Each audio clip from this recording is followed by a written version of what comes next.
ተመስገነ ምስግን ዘተመስገነ። ሰላም እግዚአብሔር ምስ ኩልኩም ይኹን። ከበራት ኣሕዋተይን ኣሓተይን ኩልኩም ናይ ኣዜብ ሳባዊት ዩቱብ ተኸታተልቲ ከመይ ኢኹምለይ?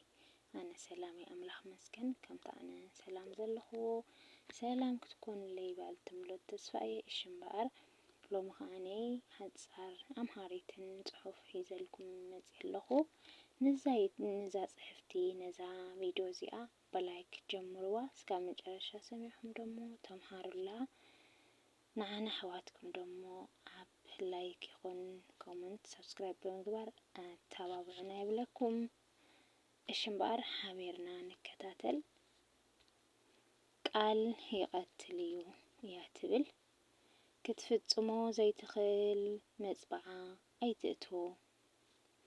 ሓደ ቁሪ ክረምቲ ሓደ ሃብታም ሰብኣይ ኣብ ኣፍ ደገ ገዝኡ ደው ኢሉ ዝነበረ ድኻ ኣረጊት ሰብኣይ ተራኺቡ።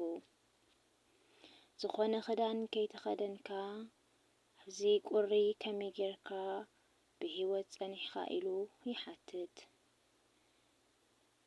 እቲ ድኻ ኣረጊት ሰብኣይ ዝሑል እዩ። ዝኽደኖ ክዳን ስለ ዘይብለይ ግን ቁሪ ክፃወሮ እኽእል እየ ኢሉ መለሰሉ። እቲ ሃብታም ሰብኣይ ነቲ ድኻ ኣረጊት ሰብኣይ ጽናሕ ናብ ገዛ ኣቴ ክትለብሶ ሒዘልካ ክመጽእ እየ በሎ። ናብታ ቤቱ ድማ ኣተወ። እቲ ድኻ ኣረጊት ሰብኣይ ኣፍ ደገ ብሓጎስ ክጽበ ይጅምር።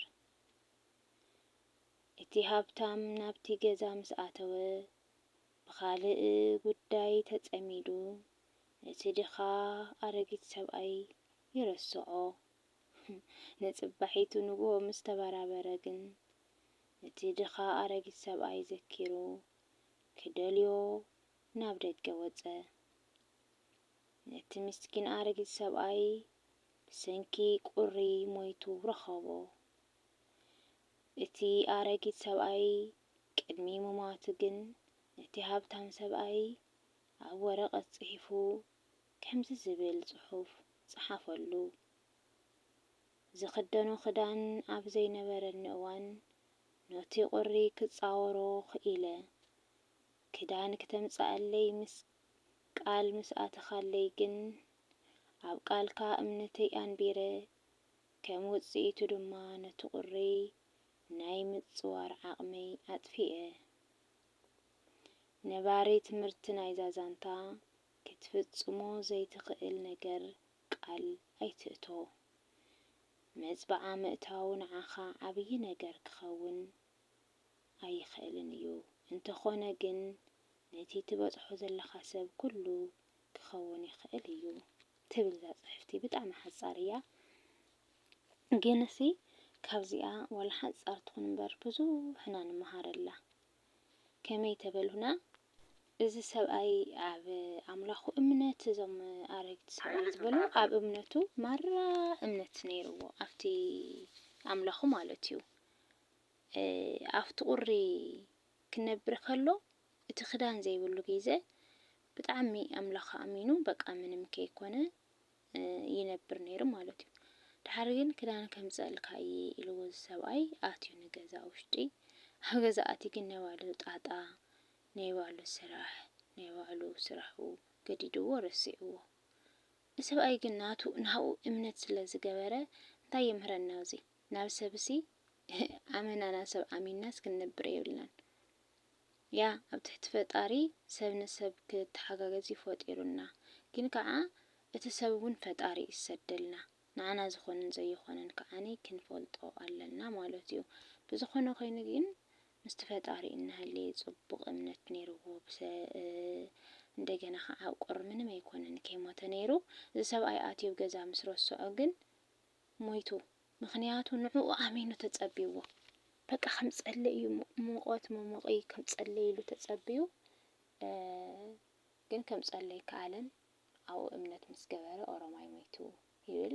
እዚ ዛንታ ንዓና ካብ ዘምህረና በቃ ከምታ ቀትረና ከምታ ኩሉ ግዜና ከምታ ዝነበርናያ ኣብ እግዚአብሔርና እምነት ክንገብር ከም ዘለና እምበር ናብ ሰብሲ እንተ ሓጊዙና ይሓግዘና ኣይኮነን ከዓ ከም ወትረና ኣብ ፈጣሪና እምነት ክንሕድር ከም ዘለና እያ ተምህረና ዛዛንታ ማለት እዩ። ስለዚ ናብ ሰብ ምጽባይኣ መናሃረር ምባል በቃ እዚ ክገብረለ እዩ ብኢገለሲ እዚ ክገብረለ እዩ ኢገለስ እዚ ክገብረለ ኢልና ንሰብ ኣሚንና ክንጽበዩና ተጽበይና ነርና ኣይ ዘይክገብረልና ይኽእል ከም ሰብኣይ ማለት እዩ። ኣነ ዘጋጥመኒ ነገራት ስለ ዘሎ እዩ ስለዝፈልጦ እየ ኣለ ብዙሕ ነገራት ናብ ሰብ ኣሚነ ይጸንሕ እሞ ድሓር ግን እቲ ሰብ ክኾነኒ ወይ ከዓ ክሕግዘኒ ወይ ክገብረለይ ዝበልክዎሲ ባም የብለኒ ማለት እዩ። ክዛረቦ ብዙሕ ዘስሕቐኒ ነገራት ናይ ባዕለይ ነገር እዩ ናይ ህይወተይ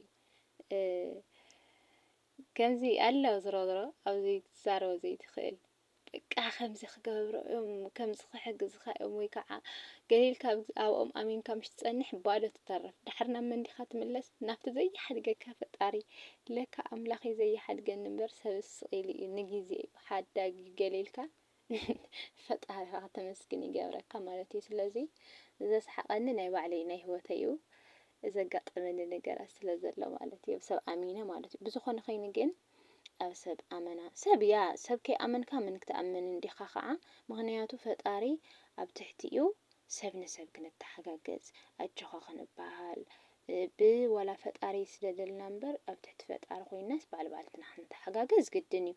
ግን ከዓ ኣመናኡ እንድሕር ተመርኪስና ክጎድአና እዩ ይጎድአና እዩ መጨረሻው በተለይ ኣብዚ ሕጂ ሰዓት እዚ ዋ እንድዒ በተለይ ኣብዚ ሕጂ ሰዓት ስብስሩ ሰብ ኣሚንካስ ማድሪ ካብ ባዕለይ ጀሚርካ ሰብ ክበሃል ከዓ ሰብ ዘይኮን ከይትብሉኒ ሰብ እየ ኣነ እውን ዋላ ንዓይ እውን ዘይክእመን ይኽእል ማለት እዩ። ምክንያቱ ሰብ እየ ሰብ ይወድቕ ይትስእ ሰብ ይጋገ የጥፍ እዩ እንተዘየጥፍ እንተዘይጋገ ንዓኻ ዝኾን ዝበካ ኣምላኽ እቲ ንዓኻ ዝኸውን ዝፈልጣ ኣምላኽ እስካብ ዝኾነ ድረስ ኣብኡ ክንምርኮስ ኣለና እዩ ዝብል እና ኮራት ኣሕዋተይ ቃል ተቀዳዲምና ኣይንእትዎ ዘይነተግብሮ ካብ ኩለው እቲ ሰብ ንባዕልና እውን ይጽቡቕን እቲ ሰብ ሃረር ኢሉ ክጽበየና ከሎ ኣብ ሓጢኣት ንኣቱ ኣለና ሃረር ንምንታይ ታይገበረካ ኦ ክሕዝን ወዶ ብጣዕሚ ይሕዝን በቃ ይኸምፀለዩ ክበኒኡ እዚ ክገብረሉ ኢልካ ሃረር ኢልካ እናተጸብኻዮ ግን ንሱ የለን ንስኻ ሃረር ኢልካ ትተርፍ ካብኡ ንሰብ ንጎድእ ንሕና እውን ዘይኮነ ሓጢኣት ንኣቱ ማለት እዩ። ስለዚ መጀመርታ ተኸኢልና ክነተግብሮ ክንጽዕር ኣለና ቅድሚ ንዕኡ ምንጋሩ ነቲ ሰብ እምበር ቃል ምእታው ማለት ብጣዕሚ ከቢድ እዩ ማለት እዩ። እና ይቐኒየለይ ዘረባ ዝሕልኩም እዛ ሓጻር ዛንታ ካብ ኤፍቢ ምጽኤ ዘንበብኩዋ ንዓኻትኩም ክተምህረኩም እያ ኢለ እየ ሓስብ ሰላም ኩንለይ ብኻልእ ቪድዮ እስካብ ዝመጽእ ከዓነይ ሰላም ቅንያት ሰሰና እዩ። ነመስግኑ ንእግዚአብሔር ነመስግኑ ንእግዚአብሔር ምስግን ዘተመስገነ ምስግን ዘተመስገነ